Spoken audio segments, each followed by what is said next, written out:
Helping the helpless, has the EU finally found a solution to the migrant crisis? It's taken almost 5 years for some EU states to put together a draft deal. But how many of the others will also now sign up? And what does it mean for tens of thousands of asylum seekers rescued at sea who can't move forward nor go back? This is Inside Story.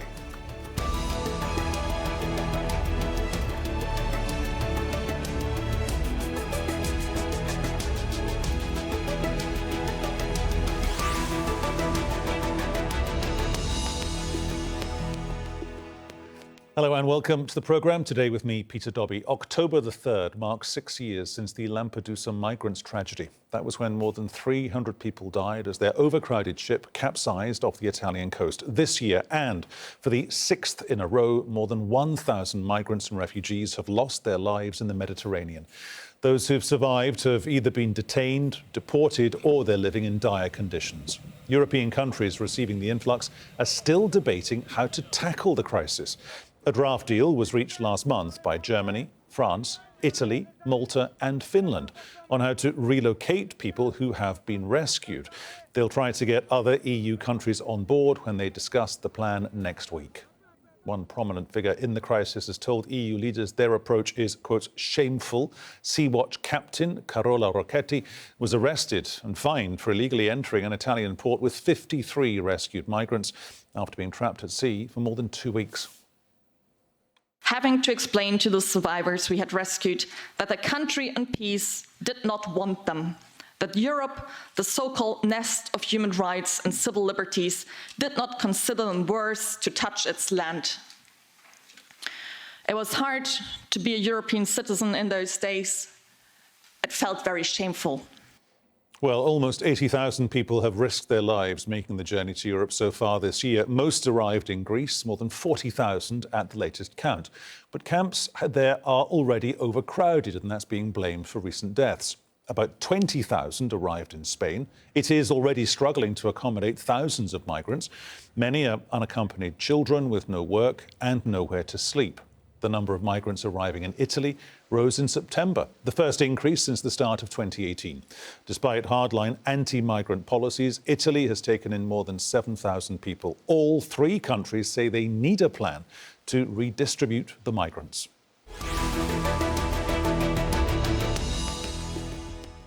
Here we go. Let's introduce our guests today. In Brussels, on Skype, Reem Mussa, a humanitarian affairs advisor on migration at Doctors Without Borders, and also on Skype from Milan, Matteo Via, a fellow at the Italian Institute for International Political Studies. Welcome to you both. Reem Mussa in Brussels, coming to you first. Will this deal actually work? MSF has been running search and rescue activities in the Mediterranean for the past 3 years now. And what we've seen is a situation that is being created by a political chaos. We do not believe that disembarkation should be linked to relocation, and that the first priority for search and rescue should be saving lives at sea. And that's what any deal or any discussion on search and rescue should be. OK, thanks for that. Matteo Via in Milan. Why is it so far into this crisis, and it's now been going on a long time, are we still only talking about a draft deal?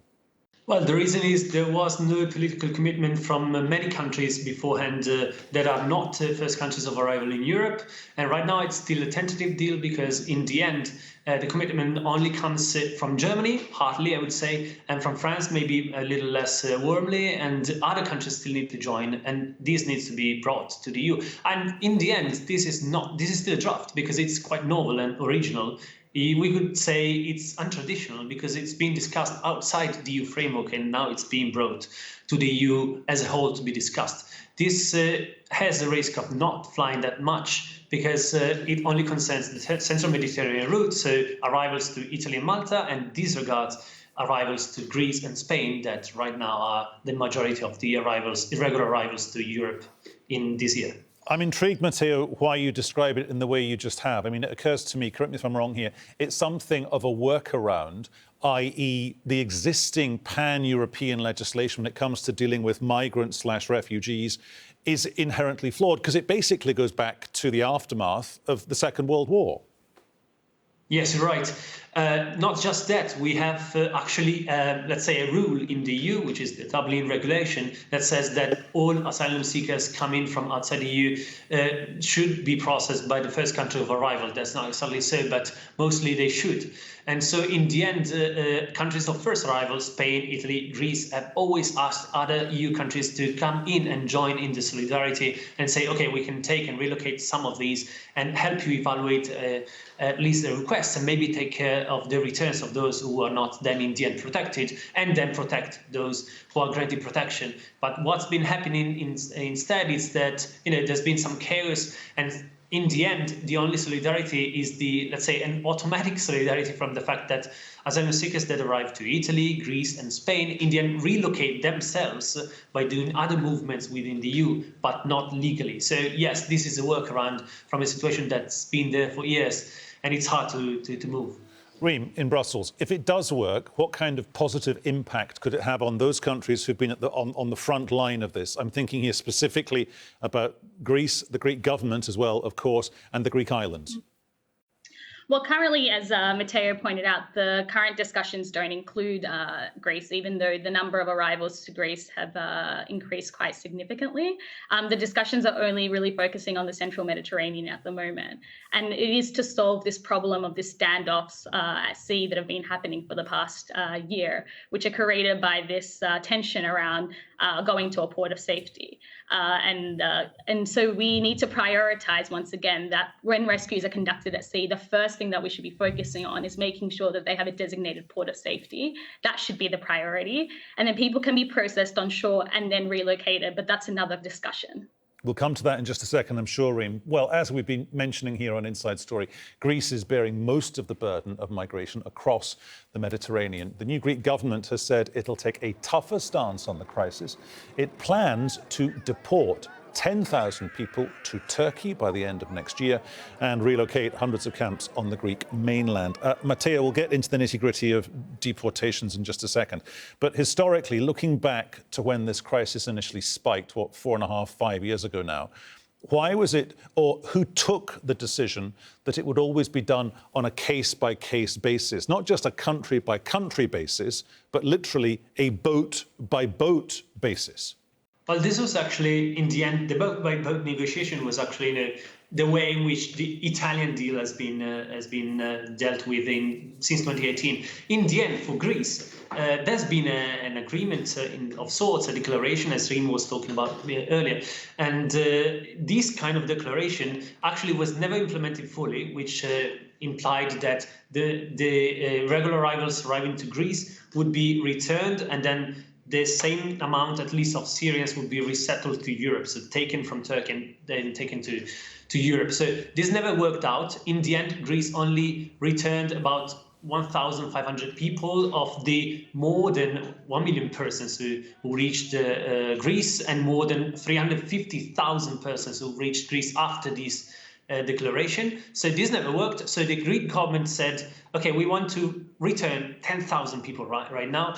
It's going to be hard because, again, Greece has only managed to return 1,500 people in 2 years. And so to return 10,000 persons to Turkey, or rather deemed so-called safe countries, it's going to be very hard for Greece. So maybe we have to look into alternative solutions for these persons who are now stuck in the Greek islands. And Reem, you were talking there in your earlier answer about how they're going to sort through people on board the boats. At that point in this process, those people are in a terrible state. They haven't eaten properly, they haven't had water properly, they haven't had a shower for days, maybe weeks. How do you do that when you're dealing with a boatload of people who don't have the right paperwork? How do you decide, Reem, where they go or where they go back to? Yes, so as Matteo mentioned, in the Greece scenario, people are contained on one of 5 Greek islands. This containment policy has resulted in 30,000 people currently being contained on the 5 Greek islands. And this is a cyclical process of overcrowding, of really bad conditions, of lack of hygiene, and what we are seeing in these spaces, a complete and utter health and mental health crisis that is being created. The European policy is based on 2 principles, this EU-Turkey policy, is based on idea of containing people somewhere in the Greek islands to process them and then quickly returning them somewhere else. This containment is completely causes large amounts of harm. We see children every day that are sick. We have a pediatric clinic, a mental health clinic, and until this policy is addressed and revised, you're going to keep seeing this cycle of harm. So we really, as Matteo said, need to find alternative solutions, and so not just transferring people off the Greek islands to the Greek mainland, but really addressing the system in and of itself, the logic behind the deal, ending the deal, and potentially looking at options about relocating people to other European states. This is not just a Greece problem, this is a Europe problem. And Matteo Villa in Milan, when Reem talks about the circle of harm, I'm thinking here there was a point perhaps 18 months or 2 years ago when the relevant authorities sent teams on the ground to the Greek islands. That effort then, I'm not being overtly critical, but that effort then didn't work. Why should this new effort, doing it in this way on the boats, actually work? Well, it depends, because actually, you know, the attempt has always been, at least in the past few years, in the we've always tried to externalize and find solutions that do not allow people to get to the mainland, at least in Greece, or maybe even process them before they get there. At least legally in the EU, it seems to be quite unfeasible all the time. It's almost impossible to process people on the boat. It's true that the current Greek government has proposed this kind of solution, even of processing people on boats. I don't think really it can be sustained juridically and legally. It would mean that you have to take persons and take them maybe for days or maybe for weeks. Actually, currently the evaluation process lasts for years. So how can this be compressed in times of days before the persons can be returned? This has been, this is within a discourse of containment of these persons, either on islands or on the mainland. But in the end, we really have to keep in mind that these persons, either asylum seekers or simply migrants, they are persons, and they cannot be treated as, as detainees in a sense, or as, let's say, a danger for national security as such. So we really have to look into, how to transfer these people on the mainland, how to find solutions in Europe, and maybe safe return. But maybe let's have a look also at where we are going to return these persons. Afghanistan, for instance, for some countries in Europe seems to be a safe country, for others it is not. Reem, are there two dynamics here? The big one, the main one, is people escaping conflict, people escaping what's going on in Syria. We were talking there to Matteo, he was mentioning there people getting out of Afghanistan for totally understandable reasons as well. So that's the big one. But is there a smaller one? It is how politicians at the leading edge of Eastern Europe, who are on the extremity of the EU, react to this within a prism of the ebb and flow of their own domestic political structures, the way that a country like Hungary, say, will tilt, or Italy will tilt slightly to the right. A country then goes off at a tangent, maybe spends 18 months or 2 years reacting in a particular way. And then, as we've been discussing about Italian politics, it then tilts ever so slightly to the left. Yeah, I think we have to remember that this hostile environment and this increased hostility is not unique to some countries. I think we're seeing an increase of this rhetoric across Europe, but also in other places around the world. But also these policies, the migration management policies being implemented in Europe are quite consistent as well with the evolution of this kind of deterrence and containment and externalization. So I wouldn't really say it's only the Eastern European countries, but actually the way in which the European migration management regime and the way in which the European migration management agenda is being implemented as a whole. So I think there's quite a few layers in this story.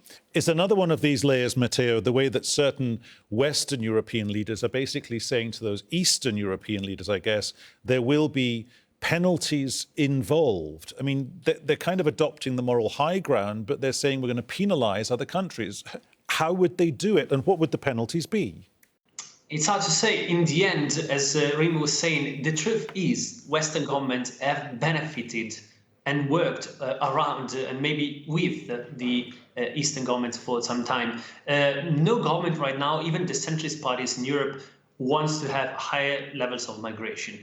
And many, not as the first countries of arrival, did benefit from the Italian policy, let's say politics of closing the ports.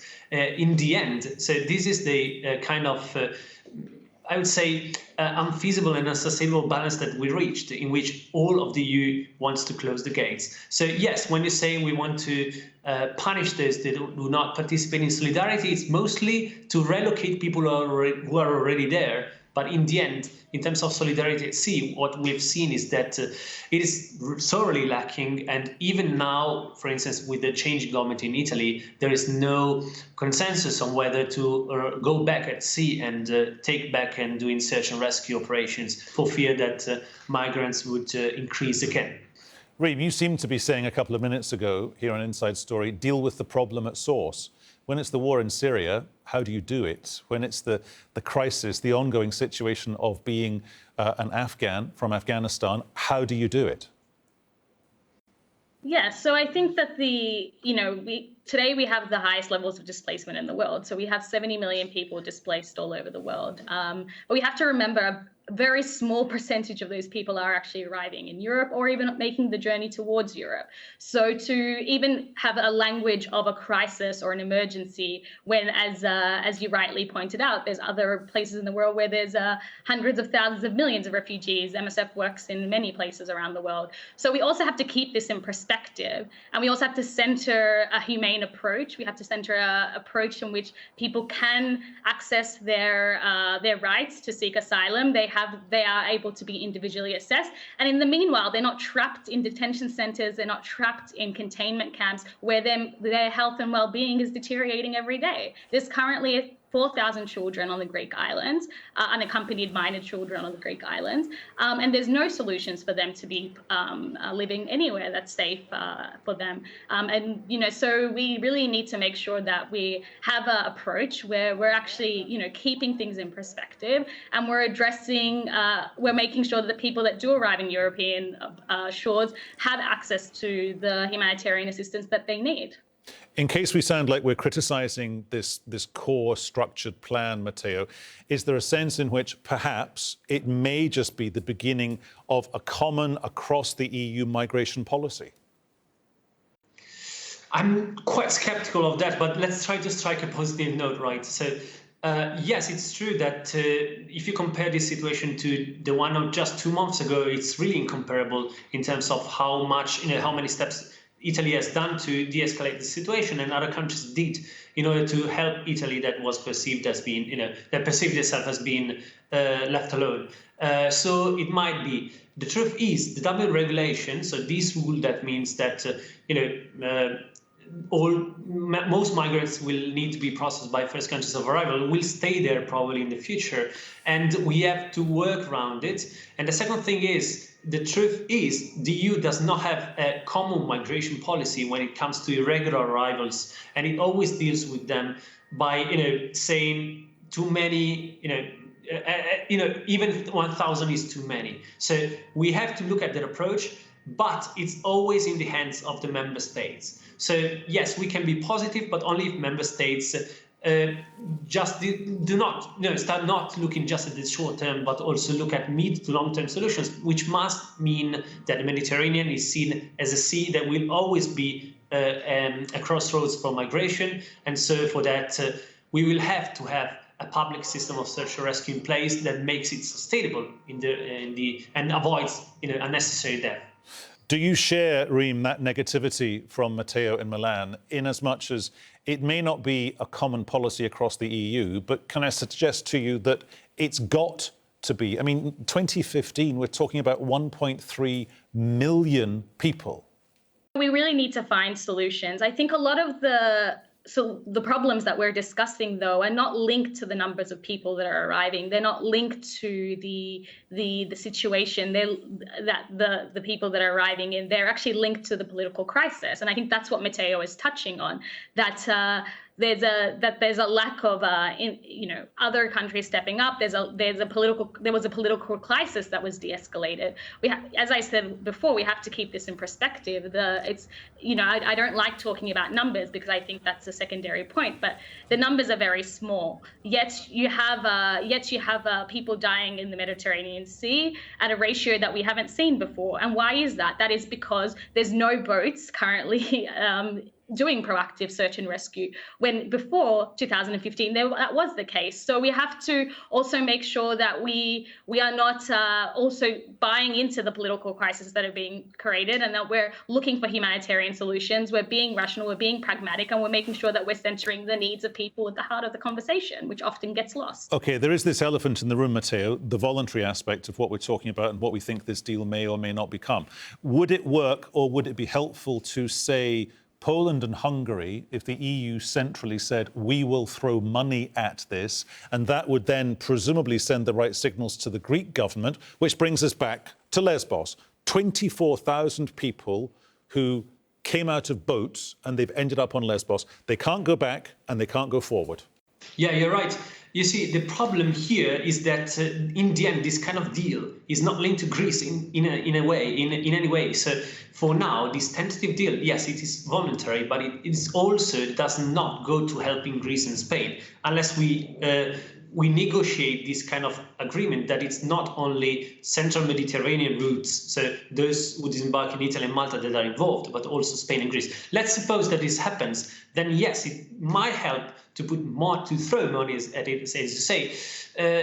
Probably it's much better to throw money than to say we want to punish and penalize those who do not participate. At the same time, I do not expect that Visegrad Group countries, Hungary, Poland, and so on, do take part in this deal, which is voluntary in the end. And I think that migration can be dealt with in a smaller number of let's say, countries that want to participate in any deal that can alleviate the pressure on first countries of arrival. The truth is, there is not huge consensus on this, despite these kind of first steps. And so even Germany and France and so on will be pushed by their own public opinion right now, at least, and by the narrative of crisis that Reem was pointing out, to say, well, backtracking a bit, and maybe going back to the same solution as before. So yes, there is some way out of this crisis.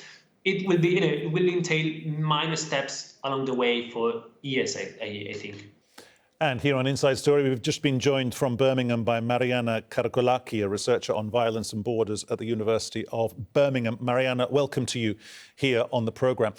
We've kind of established in the past 25 minutes or so that this is a domino, a chain of responsibility to make this draft deal work and function properly. Within that chain, which country or which country's reaction is the weakest link for you?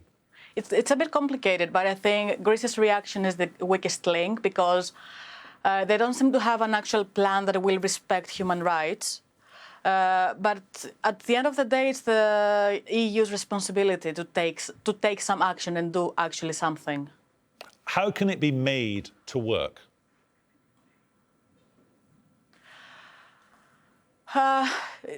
I'm not sure that it can work. If we're speaking about the EU-Turkey deal, then it's not going to work. It's not working. Because all the responsibility has fallen on Greece. Greece is incapable of doing anything, and I'm not sure it's willing to do anything. And the EU, at the same time, they do seem still unwilling to do something. And we have seen this with the agreements that they have made with Italy and Libya, the agreements that they have made in Greece. So I'm not sure that they actually have set their minds on finding a solution. We're talking about the EU-Turkey deal. That's a little bit off agenda. We're also talking about this new draft deal that they will start talking about early next week. Who is the main driving force behind that? And are you convinced that they can deliver on the momentum that they need to deliver on to make it a success? No, I'm not convinced that they will find a solution and they will make a success out of any deal because they don't seem to be willing to find a solution. So and unless I see the actual deal, unless the talks start, and unless we have the final draft and the final agreement, then all I can say is that I think it's going to be a failure. Who do you think will win out here? Because this is what the past has shown us. Pardon me for interrupting you there. Who do you think will win out here? The lobby that seems to say, send them home, and maybe deal with the issues back home, wherever home is, or welcome them to Europe, but move them around within Europe, and then process the paperwork? I think the lobby that says send them back will win. but it's not going to be successful because in order to send them back, they first have to establish that where they send them back is a safe place. And the country that will accept them back should actually accept them because this is how bilateral agreements work. And I'm not sure that it's going to happen. At the end of the day, Europe should have the final responsibility, and people should be distributed in Europe, because if they send them back, then their lives are not safe. Because at least those who are in Greece, the majority of them are refugees. They're not economic migrants, or however they want to call them. OK, we have to leave it there. Thanks to all our guests today. They were Reem, Mussa, Marianna, Karakoulaki and Matteo Villa. And thank you to you two for your company. You can see the programme again anytime on the website, aljazeera.com. And for further discussion, do check out our Facebook page. That's facebook.com/AJ Inside Story. You can also join the conversation on Twitter. Our handle @AJ Inside Story. Tweet me, I'll tweet you back. I'm @PeterDobbie1. From me, Peter Dobbie, and the entire team here in Doha, thanks for watching. We'll do it all again at the usual times tomorrow. Until then, from me to you, bye-bye.